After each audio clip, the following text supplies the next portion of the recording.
Bienvenidos sean todos a Psicología, Marketing y algo más. Cruz Minaya, quien les habla, es psicólogo clínico, mercadólogo, educador y, como dice el título de este podcast, algo más. Estaremos brindando orientación de una forma sencilla, pero siempre basado en conocimientos científicos, con la intención de iluminar su día a día.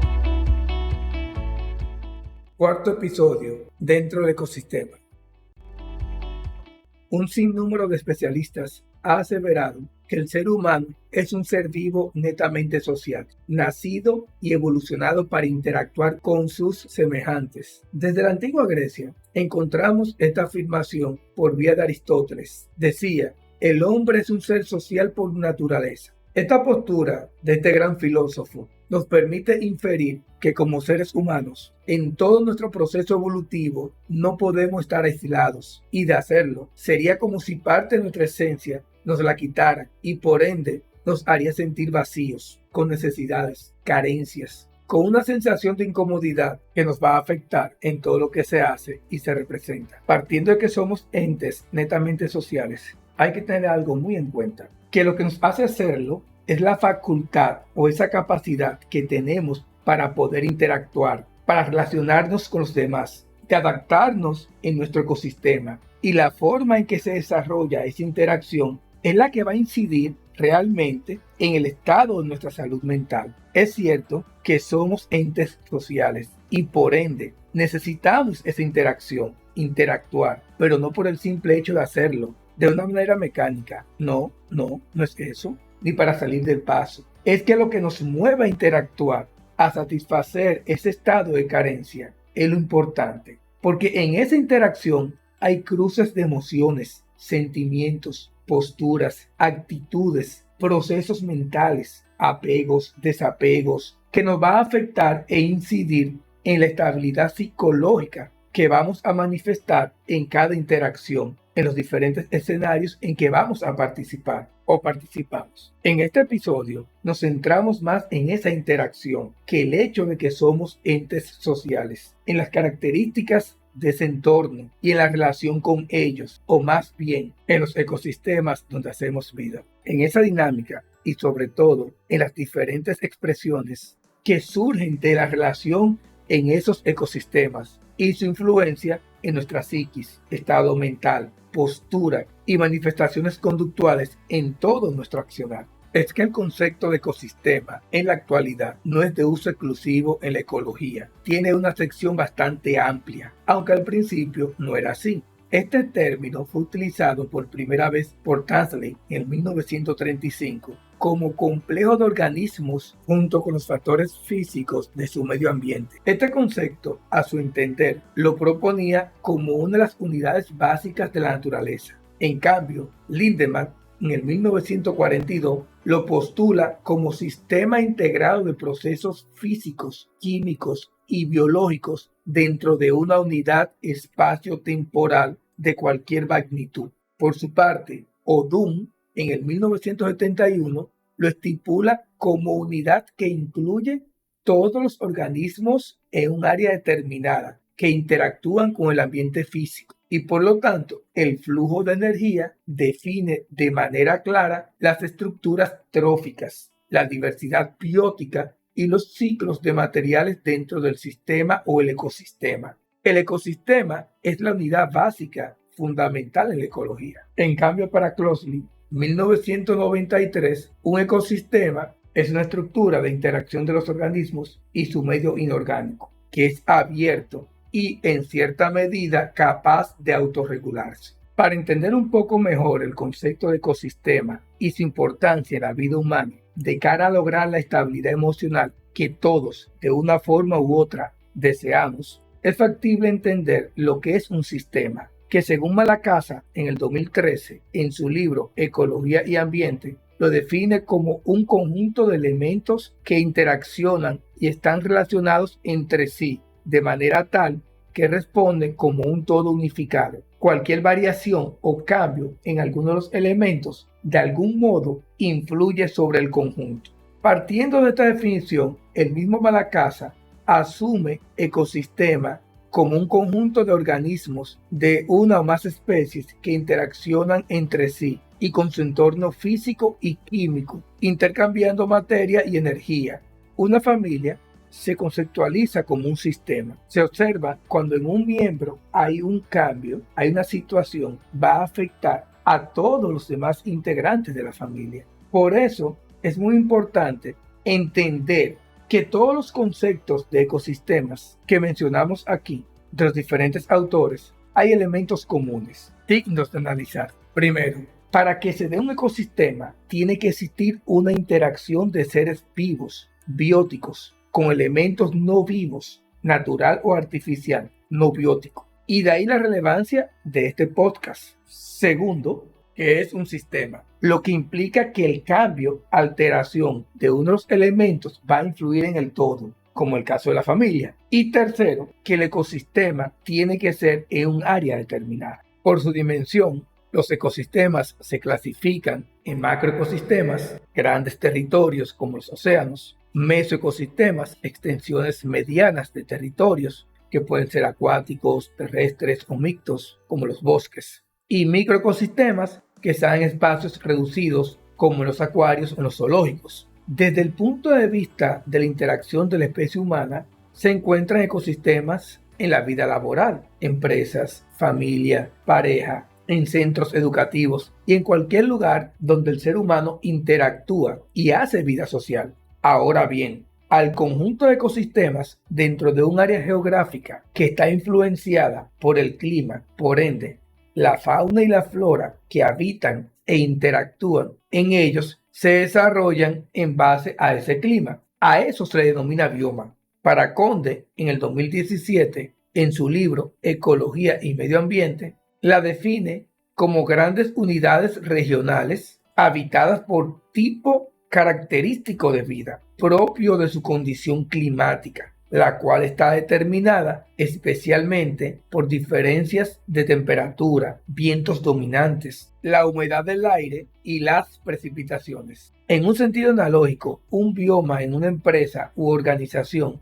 no importa que sea sin fines de lucro o con fines, sería su cultura organizacional y en el clima laboral que se desarrolla en la misma. En los grupos religiosos sería su dogma y en la familia sería la dinámica familiar que va a agrupar los diferentes ecosistemas que en ellos se den. Es que la dinámica familiar es lo que le da sentido a los vínculos familiares, a la afectividad que se desarrolla entre sus miembros. Es contextualizar el sentido de la familia, del desarrollo interno, de la forma en que se manejan los diferentes tipos de relaciones que se dan en ellas, de las subjetividades que se derivan de esa interacción en ese órgano de vinculación social, de la forma en que perciben esas interacciones y que se refleja en el tipo de relación que se da entre sus miembros, ese hacer interno, que de una forma u otra ha de manifestarse externamente, por lo que según Agudelo, en el 2005, comprende las diversas situaciones de la naturaleza psicológica, biológica y social que están presentes en las relaciones que se dan entre los miembros que conforman la familia y que les posibilita el ejercicio de la cotidianidad en todo lo relacionado con la comunicación, afectividad, autoridad y crianza de los miembros y subsistemas de la familia. Este concepto da sentido a la temática de este análisis, que de comprender el funcionamiento del ecosistema familiar o de pareja va a permitir un desarrollo sano en cada uno de los miembros y sobre todo la estabilidad emocional que de alterarse rompe de forma automática la homeostasis en la dinámica y por ende en cada actividad en que los miembros de esa unidad familiar se desarrollen, ya sea en el centro de trabajo, centro educativo u otro medio de socialización. Teniendo en cuenta que uno de los puntos característicos de los ecosistemas es la interacción entre las especies, se considera relevante entender los tipos de interacción que surgen en ellos. Cuando son de diferentes poblaciones, se consideran una relación interespecífica y si se realizan entre la misma especie, se denominan relación intraespecífica, que es el caso de la interacción que desarrollan los seres humanos en los diferentes ecosistemas en que se relacionan. Independientemente de la interacción, en esto se dan una relación de competencia, cuando dos o más especies compiten por el mismo recurso. Lo interesante de la naturaleza, que a pesar de que hay lugares que los recursos son escasos y varias especies o poblaciones de diferentes especies compiten para poder sobrevivir, el equilibrio nunca llega a romperse. Esa homeostasis que debe existir para que un sistema sea funcional. En el caso de una interacción laboral en las empresas, si la dimensión que prima en la cultura organizacional es agresiva, ser competitivo es favorable para los logros de los objetivos empresariales. De hecho, la competencia en los ecosistemas laborales lo es, siempre y cuando se mantenga el equilibrio, que no sea para lacerar a uno de los compañeros de la empresa para conseguir méritos personales o congraciarse con el jefe, con la alta gerencia. En el caso de la familia, fomentar la competencia entre los hermanos u otros miembros es sano, pero siempre con valores éticos, que no sean para conseguir logros individuales y que para ganarse el favor de los padres o cabeza de familia hay que dañar a uno de sus miembros, física o verbalmente, que a la postre le afectará la psiquis. Entender que una relación de competencia es factible mientras todo esté en equilibrio, o en el peor de los casos, que afectaría de forma negativa la dinámica familiar, es que uno de los padres o ambos u otros miembros de la familia favorezcan a alguien en particular. Otra situación que afecta la dinámica del ecosistema familiar es que uno de los miembros perciba que alguno de los integrantes lo está desplazando, es decir, que lo vea como una competencia, que están compitiendo por el afecto de los padres. Esto se da frecuentemente cuando un nuevo miembro nace. Es lógico que al nacer se le preste más atención, pero si uno de los hermanos, por lo regular, el que sigue más cercano, o en caso de ser el primogénito, lo verá como un rival. Y ahí es más complejo. Por eso es factible no cambiar el patrón de la dinámica del bioma familiar. Al contrario, desde que se conoce de ese embarazo, integrar a los demás miembros, hacer reuniones donde se le hable, pedir la opinión de posible nombre, en fin, crear ese vínculo desde ahí. De esa forma, nunca verán que ese nuevo miembro será un reemplazo, una competencia, un rival. En síntesis, una competencia sana fomenta el sentido de logro, de propiedad, de pertenencia, de ser recompensado, de ser apreciado por sus méritos. Eso es sano.